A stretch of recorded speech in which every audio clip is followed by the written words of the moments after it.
नमस्कार।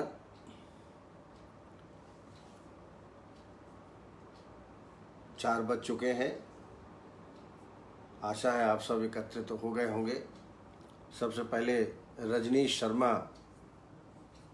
उपस्थित हो गए हैं।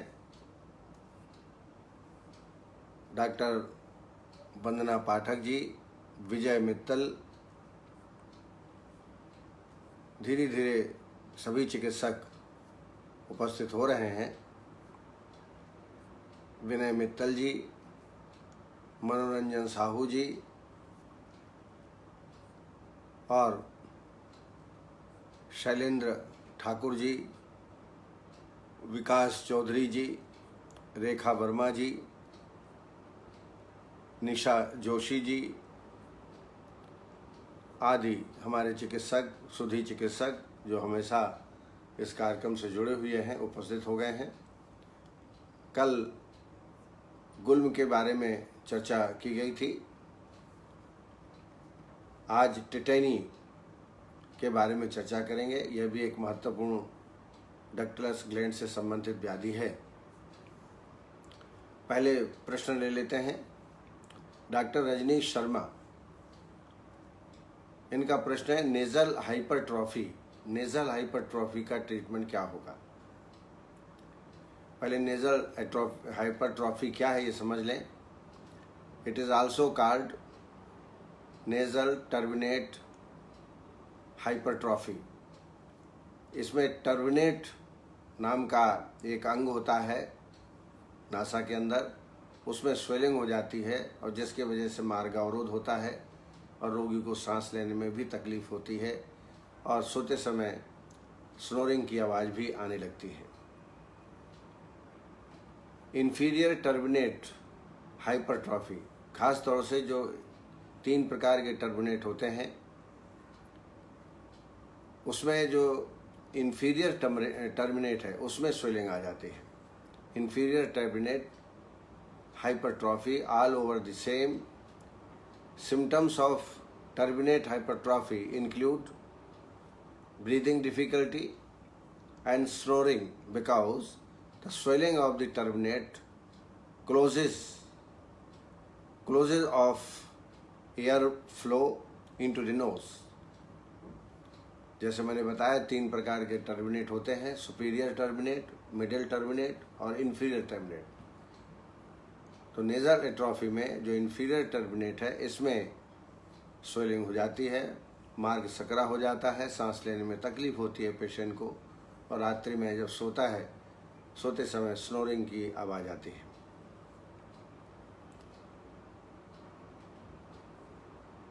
Inferior turbinate most important. ऐसी अवस्था में हम क्या चिकित्सा कर सकते हैं। तो आप देख रहे हैं मार्ग अवरोध हुआ, कहीं ना कहीं स्वेलिंग है टर्मिनेट में। इसके लिए सबसे पहले आप विरेचन करा दें। विरेचन करने से सार्वदेहिक कहीं भी स्वेलिंग होती है तो कम होता है। आभ्यंतर स्नेहपान त्रिउष्णाद घृत या त्रिफला घृत से करें और विरेचन करा दें। विरेचन करने के पश्चात फिर 21 दिन का कम से कम नस्य कर्म का कोर्स करें। 2 दिन स्नेह नस्य वचा तेल से 4-4 बूंद 2 दिन डालें और प्रत्येक तीसरे दिन अवपीड़न नस।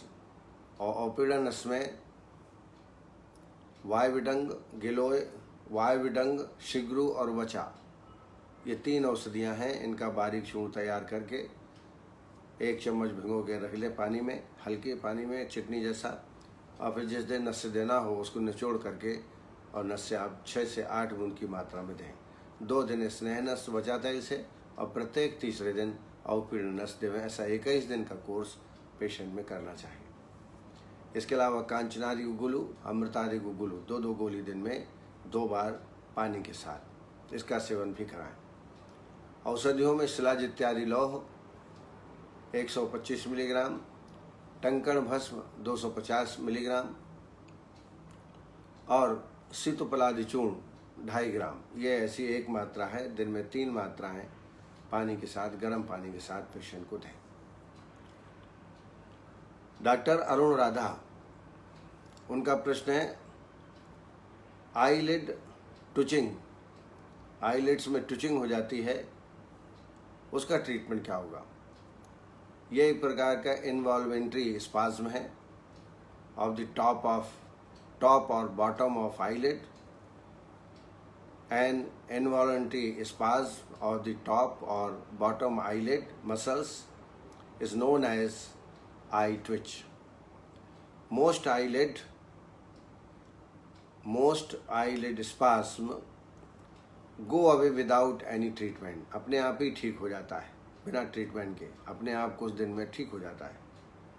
Most common cause of eyelid twitching is stress, fatigue और अधिक मात्रा में कैफीन का सेवन, इसकी वजह से आई ट्विचिंग प्राप्त होता है। ऐसी अवस्था में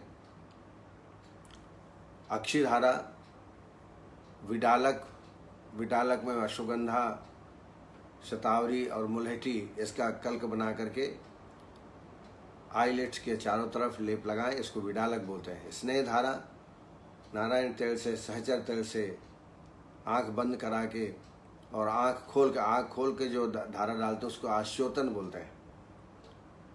और इसके बाद फिर अक्षि तर्पण भी ऐसे पेशेंट में करा सकते हैं। त्रिफला घृत से या अश्वगंधा घृत से, शतावरी घृत से अक्षि तर्पण, ये भी इसके लिए श्रेष्ठ चिकित्सा रहेगी। इसके अलावा शुद्ध शिलाजीत 500 मिलीग्राम दिन में 2 बार दुग्ध के साथ देवें। टैबलेट नियो चरक कंपनी की है, 2 गोली सुबह 2 गोली शाम को दें। इससे निश्चित रूप से पेशेंट में आराम प्राप्त होगा। डॉक्टर भानु प्रताप सिंह, उन्होंने एक प्रश्न किया है, न्यूट्रिशनल एनीमिया कैसे ठीक करेंगे। जैसे कि नाम से स्पष्ट है, न्यूट्रिशन बरोबर न मिलने से एनीमिया होता है, बैलेंस डाइट न लेने से एनीमिया होता है, तो इसका ट्रीटमेंट भी उसी प्रकार से हमको करना पड़ेगा। Nutrition anaemia caused by a lack of iron, protein, vitamin B12 and other vitamins and minerals that needed for the formation of the hemoglobin. Haemoglobin के फॉर्मेशन में जो वस्तुएं आवश्यक हैं, जैसे विटामिन्स हैं, मिनरल्स हैं, आयरन है, प्रोटीन है, विटामिन B12 है, इनकी आवश्यकता पड़ती है। Folic acid and iron deficiency is most common. Folic acid और आयरन की डिफिशियंसी से बहुत ही आम न्यूट्रिशनल डिसऑर्डर्स प्राप्त होते हैं। इसका तो मुख्य इलाज बैलेंस डाइट, पर्याप्त मात्रा में folic acid, iron, vitamin B12 आदि का संयोजन होना चाहिए। औषधियों में आमलक के आदि चूर्ण 5 ग्राम दिन में 2 बार दूध के साथ। इसके अलावा फलत्रिकादिक्वाथ 30 ml दिन में 2 बार खाली पेट में इसका सेवन कराएं। इसके अलावा अश्वगंधारिष्ट 2 चम्मच पानी भोजन के बाद दोनों टाइम सेवन कराएं। च्यवनप्राश, ब्राह्मी अवलेह, इनका भी सेवन कराएं। इसमें भरपूर मात्रा में आयरन, फॉलिक एसिड आदि प्राप्त हो जाएगा। इसके अलावा सिद्ध मकर ध्वज 60 मिलीग्राम, मंडूर भस्म 250 मिलीग्राम और मुक्ता पुरवाल पंचामृत 125 मिलीग्राम, इसको च्यवनप्राश के साथ सुबह शाम देना चाहिए। इससे निश्चित रूप से जो कमी है आयरन की, फॉलिक एसिड की, विटामिन्स की, वो निश्चित रूप से पूर्ति होगी। इसका सेवन पेशेंट को करना चाहिए। डॉक्टर बलविंदर सिंह, उनका एक पेशेंट है, फीमेल, 21 ईयर्स है, लेकिन अभी तक मासिक धर्म नहीं आया। यह निश्चित है हार्मोनल इम्बैलेंस के कारण हुआ है। पेशेंट का पूरा संशोधन कराएं। वमन, विरेचन और लेखन वस्ती जो मैं बार बार बताता हूँ, ट्रीटमेंट शोधन का जो मैंने बताया वो कराने के पश्चात फिर आप रजह प्रवर्तनी बटी 2 गोली दिन में 3 बार इसका प्रयोग करें। इसके अलावा दशमूल तेल से उत्तर बस्ती देवें।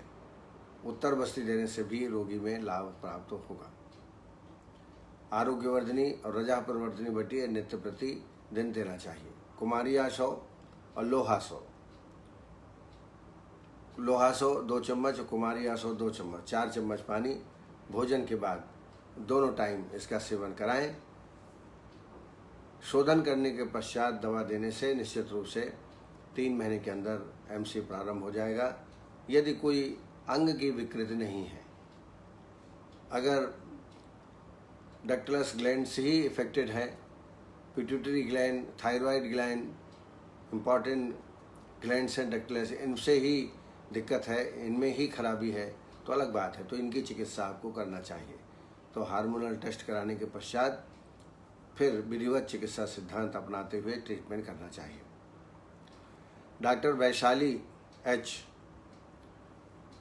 Post Covid high sugar level,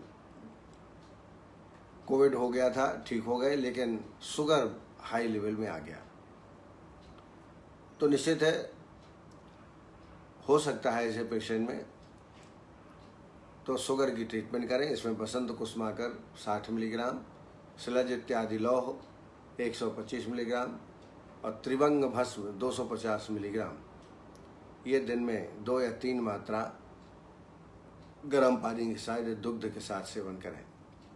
इसके अलावा मामद जगबटी, घनबटी, गुड़माड़ घनबटी 2-2 गोली दिन में 3 बार देवें। मधुमेहारी चूर्ण एक आता है 5 ग्राम, खाली पेट में दोनों टाइम देवें। और मैंने एक योग बताया था आपको,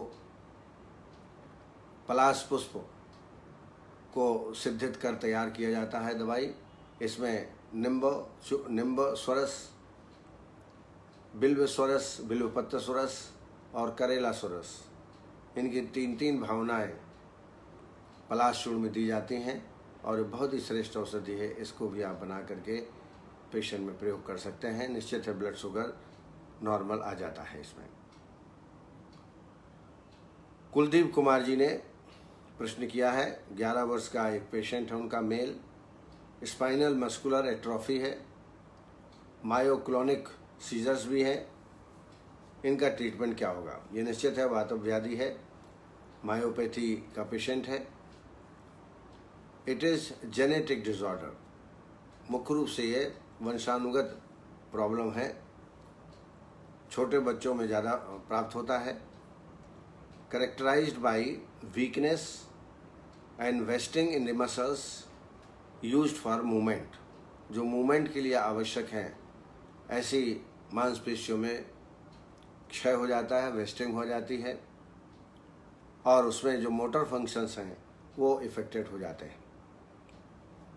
ऐसी अवस्था में वाह्य अभ्यंग, वाह्य स्वेदन करें, साथ में सष्टिकशाली श्वेत, ये बड़ा उपयोगी चिकित्सा है, ये मैं बता चुका हूँ डिटेल में, नई किताब में, मेरी किताब में भी आप देख सकते हैं, क्लिनिकल पंचकर्म में कैसे सष्टिकशाली श्वेत की जाती है। 15 दिन सष्टिकशाली श्वेत और 15 दिन तिलमास पिंड श्वेत करें और फिर लास्ट के 15 दिन पृच्छिल धारा, अश्वगंधा बला तैल से सर्वांग धारा पेशेंट में कराएं।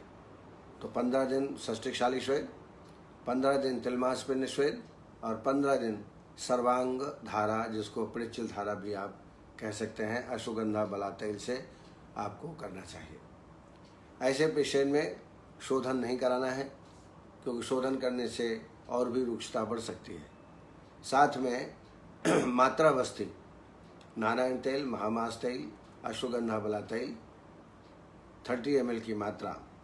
अब चूँकि अगर एज कम है तो उसी के अनुसार से मात्रा भी आप परिवर्तित कर सकते हैं। जैसे 11 साल का है ये पेशेंट, तो 20 ml अनुवासन बस्ती दीजिए, मात्रा बस्ती दीजिए भोजन के बाद।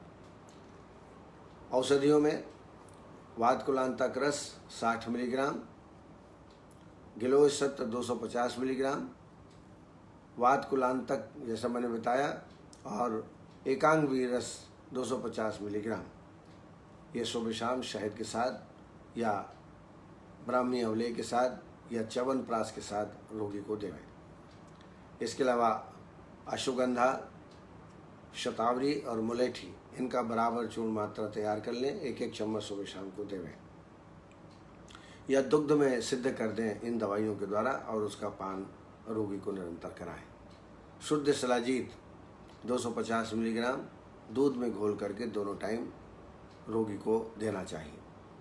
तो इस तरीके से यदि ट्रीटमेंट करेंगे तो निश्चित रूप से इसको पेशेंट को आराम प्राप्त होगा। डॉक्टर सुनीता साहू, उनका पेशेंट है, ओल्ड एज्ड है, multiple stones in both kidney, multiple stones in both kidney. यदि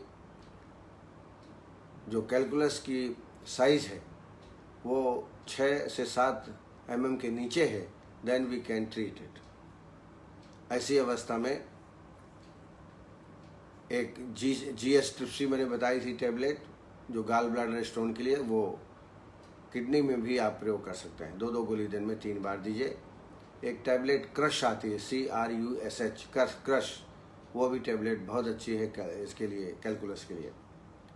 और एक योग मैं हमेशा बताता हूँ, उसमें पुनर्नवा, गोक्षुर, ककड़ी बीज और शतावरी, इनका बराबर मात्रा में चूर्ण तैयार कर लें और 1-1 चम्मच दिन में 3 बार पेशेंट को दें। इससे भी रोगी को बहुत अच्छा लाभ होता है। पंचकर्म के अंतर्गत पहले आप विरेचन करा दें, विरेचन कराने से भी रोगी में लाभ प्राप्त होता है। इसके अलावा शोथग्न बस्ती जो मैं बताता हूँ हमेशा, वो भी इसमें लाभकारी होगी। उसमें तृणपंचमूल क्वाथ, तृणाधिक्वाथ आप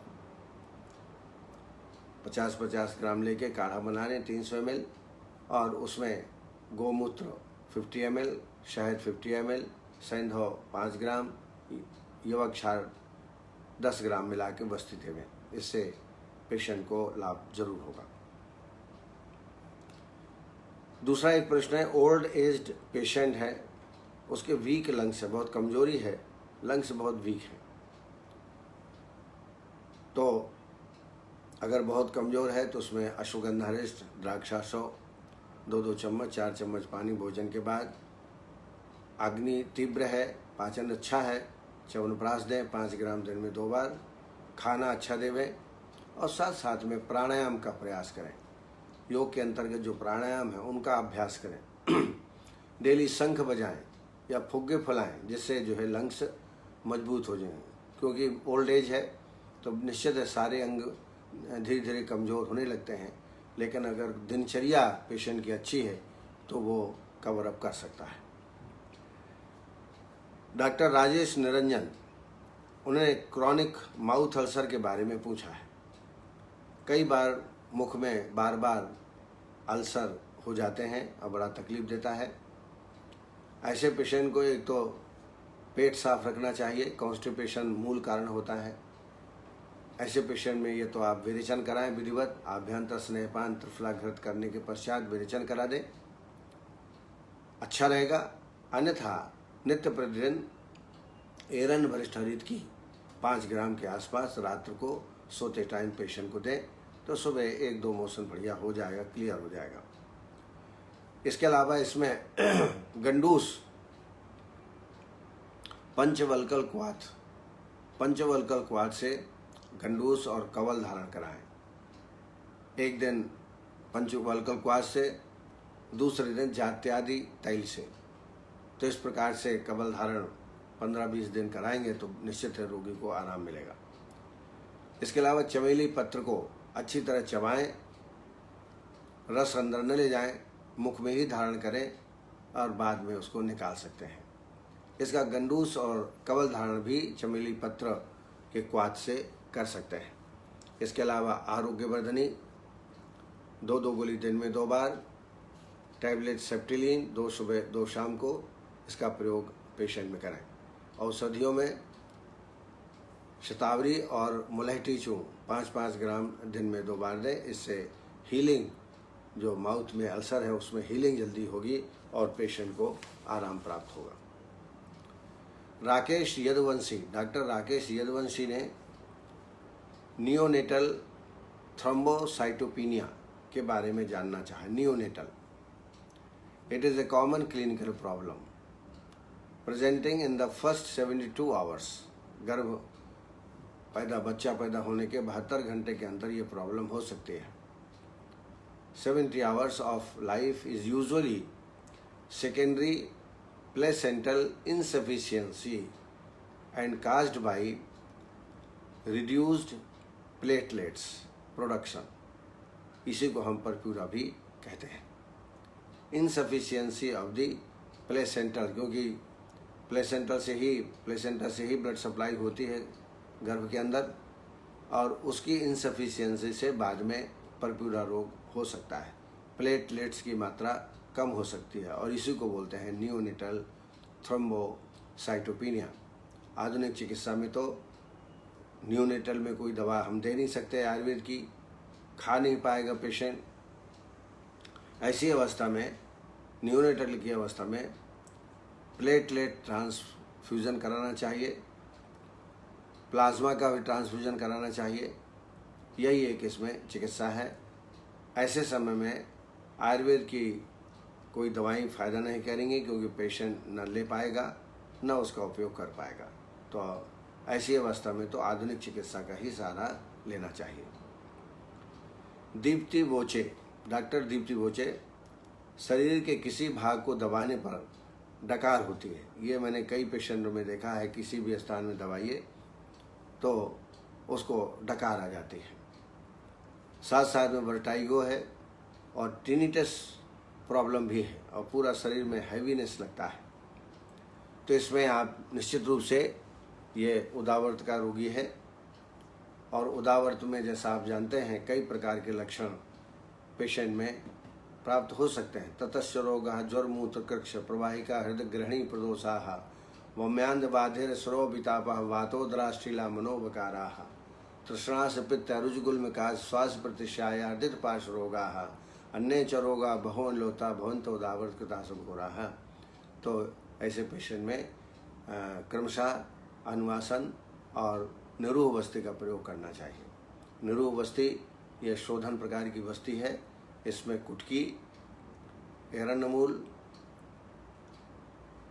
मदन फल आदि जो तीक्ष्ण द्रव्य हैं उनको लेकर के वस्ती बनाई जाती है. या एरंडमूल आदि वस्ती का भी प्रयोग आप ऐसे में कर सकते हैं.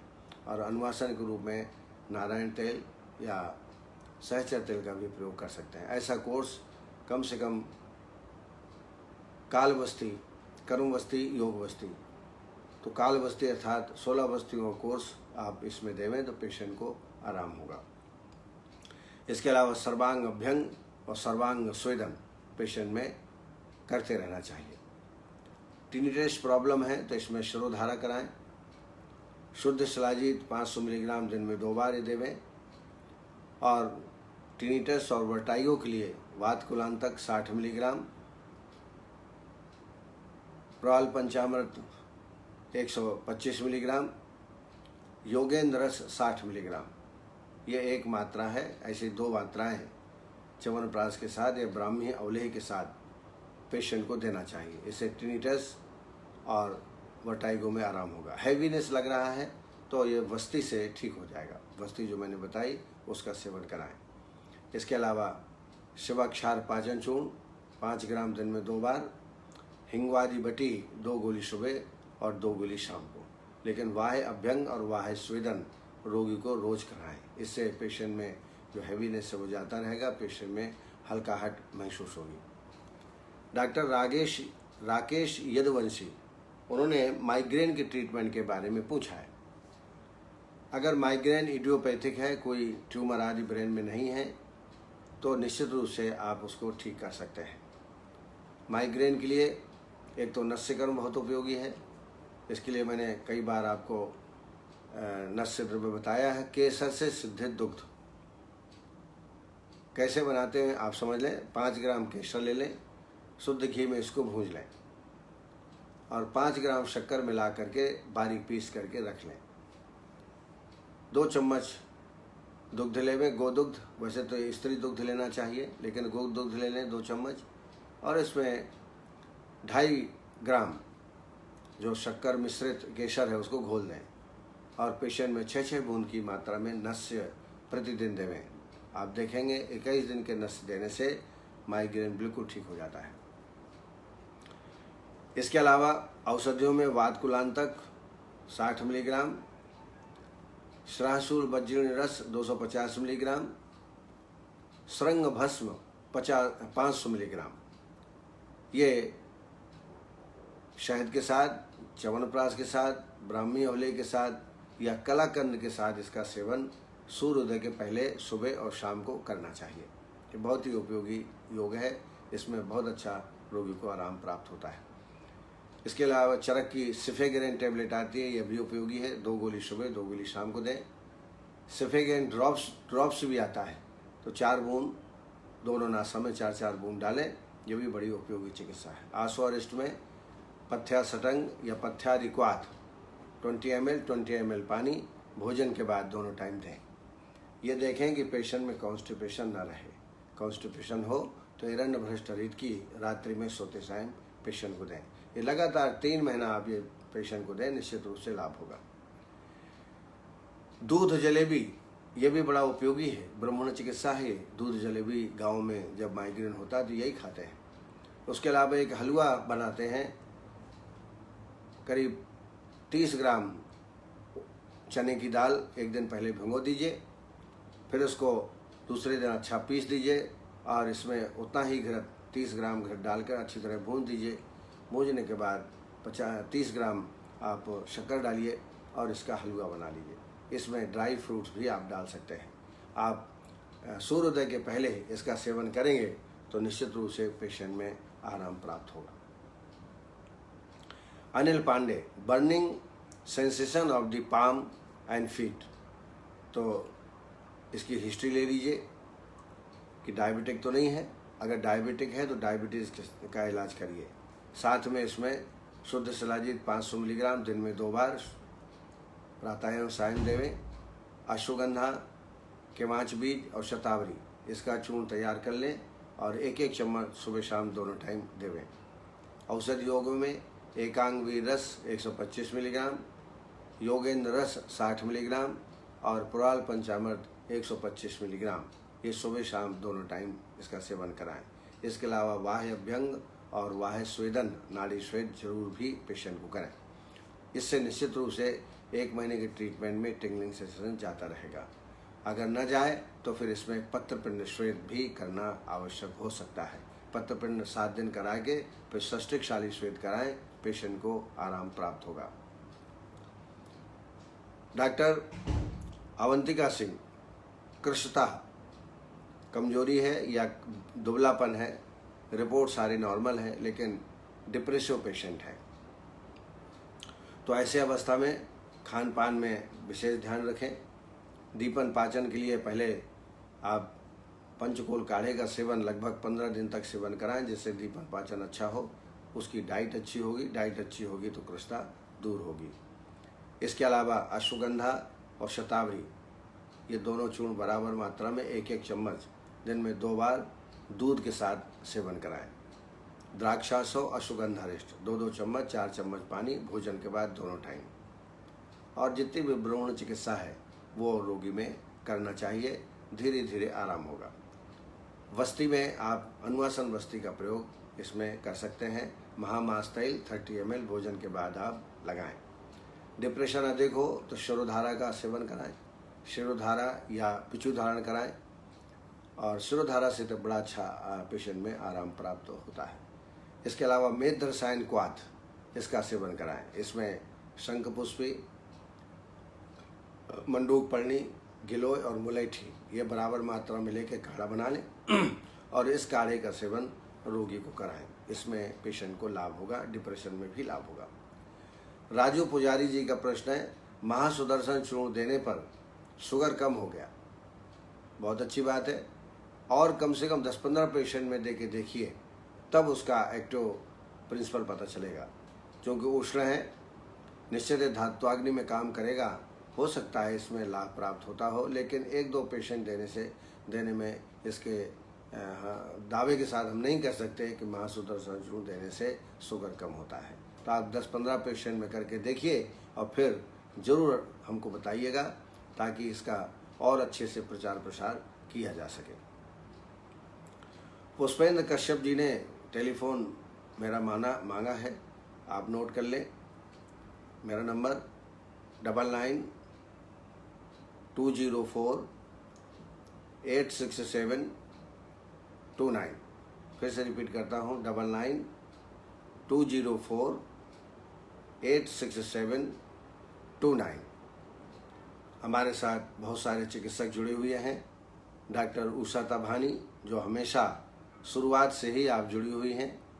सुनील रातौरी जी भी जुड़े हुए हैं। महेंद्र चतुर्वेदी जी वरिष्ठ चिकित्सक हैं, वो समय निकाल के कार्यक्रम को सुनते हैं, ये निश्चित रूप से हर्ष का विषय है।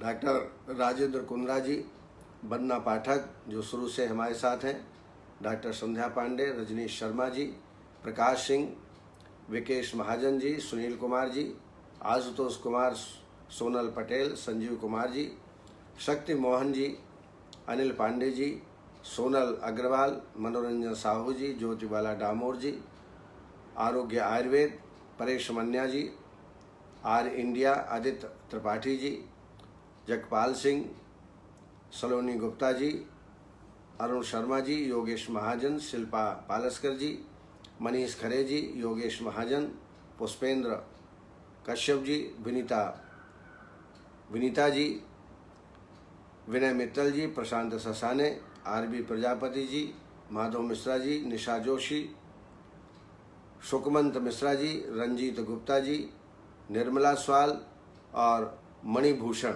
ये हमारे साथ जुड़े हुए हैं।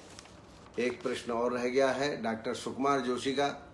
उन्होंने पोस्ट कोविड डायबिटीज़ है, ऐसी अवस्था में पेशेंट को ऐसे आहार विहार देवे जिससे उसका शरीर बने, और साथ में डायबिटीज़ के लिए बसंत कुसुमाकर 125 मिलीग्राम, शुद्ध शिलाजीत 500 मिलीग्राम ये सेवन कराएं, और इसके अलावा मामज्जक घनबटी और गुड़माड़ घनबटी 2-2 गोली दिन में 3 बार सेवन कराएं, तो निश्चित रूप से पेशेंट में लाभ प्राप्त होगा। अब आइए आपके सामने, टिटेनी एक रोग है।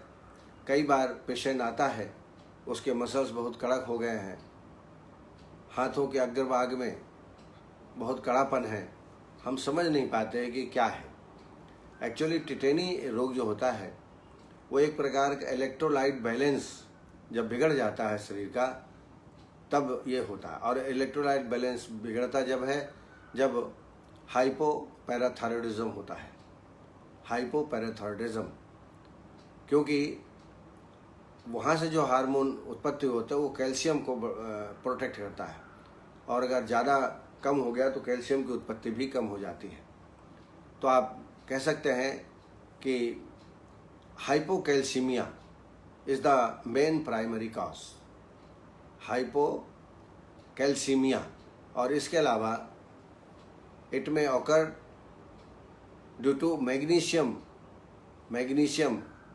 और पोटेशियम, इनकी कमी से भी ये रोग उत्पन्न होता है, और इसका मूल कारण है हाइपोपैराथायरॉयडिज्म। यह रोग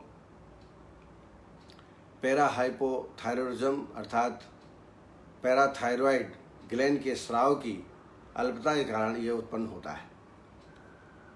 स्राव न्यूनता के कारण शरीर में कैल्शियम की मात्रा नॉर्मल से भी कम हो जाती है, और इसीलिए प्राइमरी काज हाइपोकैल्सीमिया का मैंने पहले आपको बताया।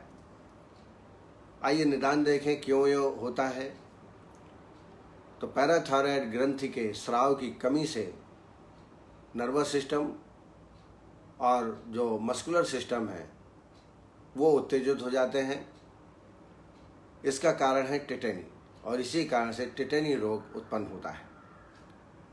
दूसरा मुख्य कारण है आंत्र द्वारा जो पोषक द्रव्य हैं उनका अवशोषण नहीं होता, माल एब्जॉर्प्शन जिसे कहते हैं। अस्थि मार्दो अर्थात osteomalacia, acute pancreatitis, chronic renal failure, repetitive vomiting, आहार में क्षारीय द्रव्यों की मात्रा का अधिक होना, ये मुख्य निदान है टिटेनी के। लक्षणों में देखें, हाथ पैरों के अग्रभाग में कठोरता, ये एक मुख्य लक्षण है जिसको हमको कार्पोपेडल स्पाज्म कह सकते हैं। कार्पोपेडल स्पाज्म ये लक्षण रोगी में प्राप्त होते हैं। गले में श्वासावरोध, क्योंकि मसल्स कड़क हो जाती हैं तो श्वास में अवरोध उत्पन्न हो जाता है, जिसको हम स्ट्राइडर कहते हैं। कन्वर्जन भी पेशेंट में आते हैं, आक्षेप। और ये जो तीनों लक्षण हैं, कार्पोपेडल स्पाज्म, स्ट्राइडर और कन्वर्जन, ये तीनों लक्षण प्रायः बच्चों में अधिक प्राप्त होते हैं। हाथ की मांसपेशियों का मुड़ जाना, ये बड़ों में लक्षण मिलता है। अंगूठा हथेली के प्रथम जोड़ पर हथेली की तरफ मुड़ा हुआ एवं दूसरे जोड़ फैले हुए रहते हैं। वेगावस्था में शरीर का अंदर की ओर मुड़ जाना, जिसको हम काइफोसिस कहते हैं। वयस्क व्यक्तियों में हाथ, पैर एवं मुख के पास झंझनाहट का होना, टिंगलिंग सेंसेशन होना। टिंगलिंग सेंसेशन, जिसको हम झुंझुनाहट कहते हैं। Tingling sensation of the hand and around the mouth. चेहरे की नाड़ियों में ताड़न करने से चेहरे की मांसपेशियों में ऐंठन उत्पन्न होता है। Twitching of the facial muscles, muscles में तनाव, जो फेशियल मसल्स हैं उसमें तनाव उत्पन्न हो जाता है। After tapping over facial nerve. आइए चिकित्सा पर इसमें विचार करते हैं, क्या चिकित्सा दे सकते हैं। तो निदान परिवर्जन करना है, संतुलित आहार का नियमित सेवन, लाक्षणिक चिकित्सा, योगासन, ध्यान और प्राणायाम, ये भी बहुत आवश्यक है। औषधियों में अजमोदारी चूर्ण 5 ग्राम दिन में 2 बार देवें। प्रवाल पिष्टी 250 मिलीग्राम, शंख भस्म 250 मिलीग्राम और गिलोय सत्व 250 मिलीग्राम, यह एक मात्रा है। ऐसी 2 या 3 मात्रा च्यवनप्राश के साथ रोगी को देना चाहिए। इसके अलावा मुक्ता प्रवाल पंचामृत 60 मिलीग्राम, गिलोय सत्व 250 मिलीग्राम, मंडूर भस्म 250 मिलीग्राम, ये शहद के साथ दिन में 2 या 3 मात्राएं पेशेंट को देवें। अग्नितुंडी बटी, गिलोय घन बटी, अग्नितुंडी 2 गोली, गिलोय घन बटी 2 गोली दिन में 2 बार पानी के साथ दें। आसोरिष्ट में 10 मूलारिष्ट 2 चम्मच, अश्वगंधारिष्ट 2 चम्मच, 4 चम्मच पानी भोजन के बाद दोनों टाइम देवें। पेशेंट में निरंतर अभ्यंग और स्वेदन करें, जिससे मांसपेशियों में शिथिलता उत्पन्न हो। आवश्यकता पड़ने पर पृच्छल धारा या सर्वांग धारा रोगी में कराई जा सकती है। इसके अलावा सष्टिकशाली श्वेत भी इस पेशेंट में अच्छा लाभ करेगा। तो सष्टिकशाली श्वेत भी आप अभ्यंग करने के बाद अश्वगंधा बला तेल से अभ्यंग करें, उसके बाद सष्टिकशाली श्वेत करें। और मात्रावस्थी 30 ml महामास तेल, अश्वगंधा बला तेल 30 ml भोजन के बाद दोनों टाइम दें। इसमें निरूह बस्ती नहीं देना है या शोधन चिकित्सा ऐसे पेशेंट में नहीं करना है। इसके अलावा जिन वस्तुओं में कैल्शियम अधिक मात्रा में पाया जाता है उसका अधिक सेवन करें, जैसे दूध, पनीर, फिश, एग्स, इनका सेवन करें निरंतर। और तिल और गुड़, तिल में नेचुरल कैल्शियम प्राप्त होता है, सफ़ेद तिल, तो करीब 10 ग्राम और 10 ग्राम गुड़ मिला करके दोनों का सेवन करें। यदि गुड़ नहीं खाते हैं तो केवल तिल का ही उपयोग प्रातः एवं सायं 2-2 चम्मच आप सेवन करें। इससे कैल्शियम की मात्रा भरपूर आपको प्राप्त होगी। इसके अलावा अखरोट में भी कैल्शियम प्राप्त होता है, उसका सेवन करें। और सूर्य प्रकाश का भी अधिक सेवन करें। लगभग आधा घंटे प्रातःकाल सूर्य की किरणों का सेवन करें, इससे डायरेक्ट कैल्शियम की प्राप्ति होती है। और इसके अलावा ये देखें कि पेशेंट को निदान परिवर्जन भी आप रखें, उसका जो लाइफ स्टाइल है वो ठीक रहे, ये आप पेशेंट को ध्यान में रखना चाहिए। तो इस तरीके से कुछ चिकित्सा के बारे में मैंने आपको जानकारी दी टेटेनी की। एक्चुअली टेटेनी भी पैराहाइपोथायरॉयडिज्म के कारण ही होता है। जब स्राव इसका कम होता है तो कैल्शियम का निर्माण कम होगा और यही hypocalcaemia is the main cause of this tetany रोग। और ऐसे जो इलेक्ट्रोलाइट बैलेंस है, मैग्नीशियम है, फॉस्फेट है, कैल्शियम है, इनका विगुणता, इनकी कमी हो जाने की वजह से टिटेनी नामक रोग उत्पन्न होता है। यही मैं अपने वाणी को विराम देता हूँ। कल फिर इसी वक्त आपसे मुलाकात होगी। आप सबको बहुत बहुत धन्यवाद कि आप समय पर उपस्थित होकर के कार्यक्रम को सुनते हैं। कल फिर इसी वक्त आपसे मुलाकात हुई। तब तक के लिए नमस्कार। जय आयुर्वेद।